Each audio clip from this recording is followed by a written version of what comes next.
इयम् आकाशवाणी सम्प्रति वार्ताः श्रूयन्ताम् प्रवाचिका निधेतिवारी।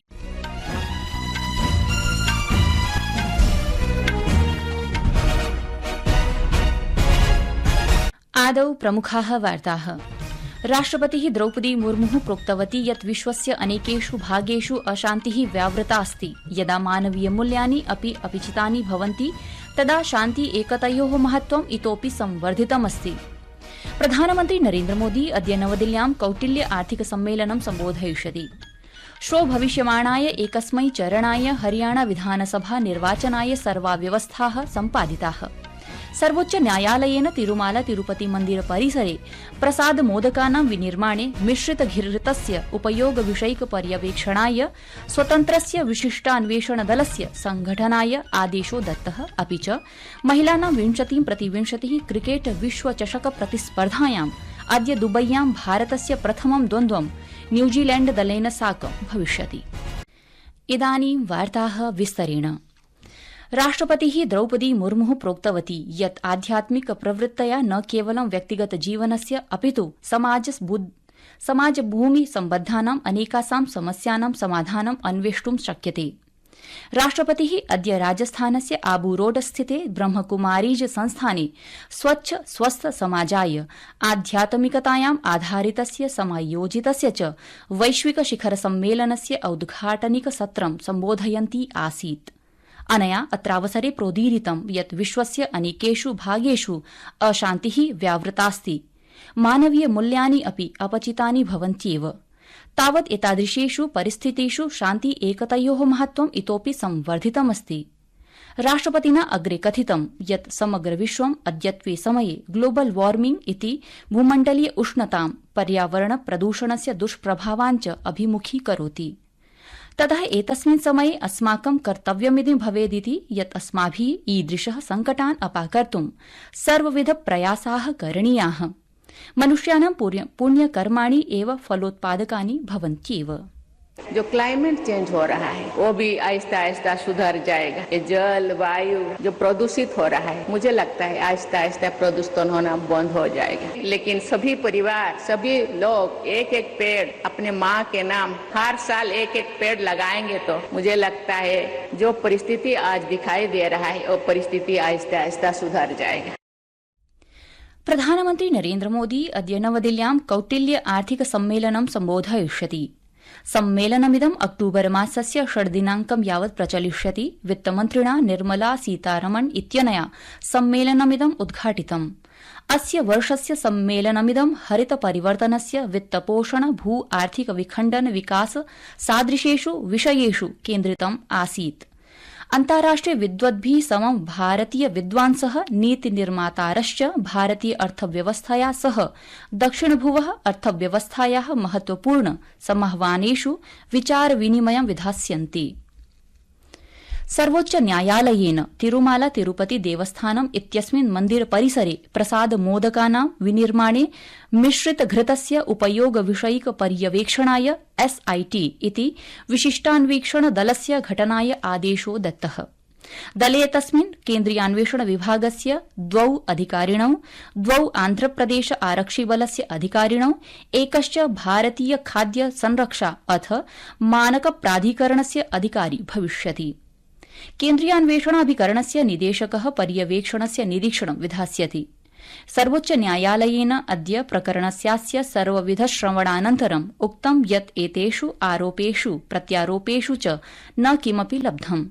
तेनोक्तं यत् न्यायालयस्य निर्णयानां राजनीतिक क्षेत्रेषु प्रयोगः न भवेदिति।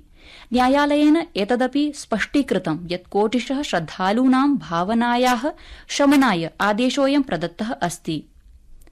श्वो भविष्यमाणाय हरियाणा विधानसभा निर्वाचनाय सर्वाः व्यवस्थाः सम्पादिताः। 90 विधानसभा क्षेत्रेभ्यः मतदानं सुनिश्चितमस्ति। मतदान प्रक्रिया प्रातः 7 वादनतः सायं 6 वादनपर्यन्तं समनुष्ठास्यते। अस्मिन् नैर्वाचनिक रणे 31,100 प्रत्याशिनां नियतिनिर्णयं भविष्यति। सुचारुरीत्या मतदान प्रक्रियां विधातुं 32,620 मतदान केन्द्राणि स्थापितानि। जम्मू कश्मीरस्य त्रिचरणात्मिकी हरियाणायाश्च एकचरणात्मिकी मतगणना मासस्यास्य 8 दिनाङ्के निर्धारिता अस्ति। प्रियाः श्रोतारः, संस्कृतवार्तायाः संस्करणमिदम् इदानीम् आकाशवाणीतः प्रसार्यते। सममेव कार्यक्रमोऽयम् आकाशवाण्याः अन्तर्जालपटले www.newsonair.gov.in इत्यत्र अथ च न्यूज़ ऑन एआईआर इति चलदूरभाषीय तन्त्रांशे अपि उपलब्धो भविष्यति। रक्षामन्त्री राजनाथ सिंहः अद्य उक्तवान् यत् निवर्तमान सत्रेऽस्मिन् गृहगत रक्षोत्पादनं 27,000,000,000 कीर्तिमदमपि उल्लङ्घितवत्। रक्षामन्त्री नवदिल्ल्यां SIDM इत्युक्ते भारतीय रक्षोत्पादन संघस्य 7मं वार्षिकोपवेशनं सम्बोधयन् अग्रे उक्तवान् यत् प्रशासनेन रक्षाक्षेत्रे अत्याधुनिक प्रौद्योगिक्याः विकासाय नैकाः योजनाः सन्ति समारब्धाः। श्रीसिंहेन आईडेक्स इत्यनेन सह प्रौद्योगिकी विकासकोषः अदिति योजना इत्यादीनां विषये अपि निगदितम्।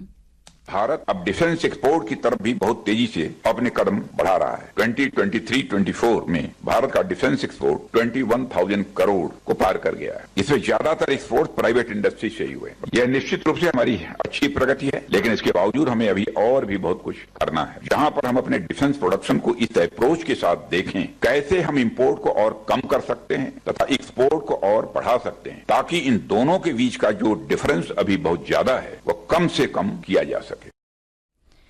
उत्तरप्रदेशस्य मिर्जापुर जनपदे अद्य प्रातःकाले एकस्यां दुरापादितायां मार्गदुर्घटनायां 10 जनाः दिवंगताः, 3 च व्रणिताः अभवन्।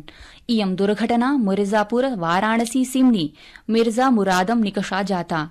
मिर्जापुरस्य आरक्षि अधीक्षकः अभिनन्दनः ख्यापितवान् यत् संघर्षे क्षतिग्रस्ते कृषिवाहने 13 श्रमिकाः आरूढाः आसन्।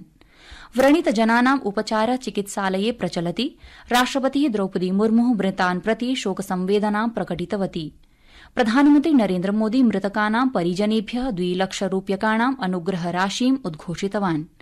व्रणितेभ्यश्च प्रधानमन्त्री राष्ट्रियापत्कोषात् 50,000 प्रदास्यति। मुख्यमन्त्री योगी आदित्यनाथः, मिर्जापुर सांसदः अनुप्रिया पटेलश्च दुर्घटनाम् अभिलक्ष्य गभीरं शोकं प्रकटितवन्तौ। राज्य प्रशासनेनापि मृतकानां परिजनेभ्यः 2 लाख अनुग्रहराशिः उद्घोषितः। भारतर्तु विज्ञान विभागेन भविष्यवाणी कृतास्ति यत् अद्य मेघालय उपहिमालय क्षेत्र, पश्चिम बंगाल, सिक्किम, असम, अरुणाचल प्रदेशेषु च अत्यधिक वृष्टिः भवितुम् अर्हति। विभागेन एतदपि योजितं यत् पश्चिम बंगाल बिहार प्रदेशयोः गंगोत्तरवर्तीषु क्षेत्रेषु अद्य नागालैंड, मणिपुर, मिजोरम, त्रिपुरासु च आगामि दिनद्वयं यावत् धारासार वर्षायाः संभावना अस्ति इति। बिहारप्रदेशे जलप्लावस्य स्थितिः गभीरा अस्ति, यतोहि दरभंगा, पूर्वीय चम्पारन, खगड़िया, मुजफ्फरपुर जनपदेषु जलप्लावनत्वात् नैकानि नूतनक्षेत्राणि सन्ति प्रभावितानि। अधवारा समूहस्य बागमती, कमला, बलान, दृशाः नद्यः औघ्यां सन्ति, येन नैके ग्रामाः जलमग्नाः जाताः। 18 जनपदेषु 16 लक्षाधिक जनाः प्रभाविताः सन्ति। मुख्यमन्त्रिणा नीतीशकुमारेण अद्य प्रभावितक्षेत्राणां स्थितेः निरीक्षणं कृतमस्ति। भारतीय वायुसेना स्वकीयस्य 92तमस्य स्थापनादिवसस्य समुपलक्ष्ये सोमवासरात् आरभ्य बुधवासरं यावत् चेन्नईनगरे उड्डयन प्रदर्शनं समायोजयिष्यति। अद्य नवदिल्ल्यां वार्ताहरैः समं भाषमाणः वायुसेना प्रमुखः एयर मार्शल अमरप्रीत सिंह सूचितवान् यत् वायुसैन्यबलं स्वीयानि उपकरणानि, आपूर्ति श्रृंखलाश्च समुचितविधिना स्थापयितुं, भविष्यकालिक सुरक्षा संभावनानि आपाकर्तुं स्वदैशिक उपादेषु केन्द्रितं वर्तते। महिलानां 20x20 क्रिकेट विश्वचषक स्पर्धायाम् अद्य दुबय्यां भारतस्य प्रथमं द्वन्द्वं न्यूजीलैण्ड दलेन साकं भारतीय समयानुसारि सायं 7:30 समारप्स्यते। इति वार्ताः।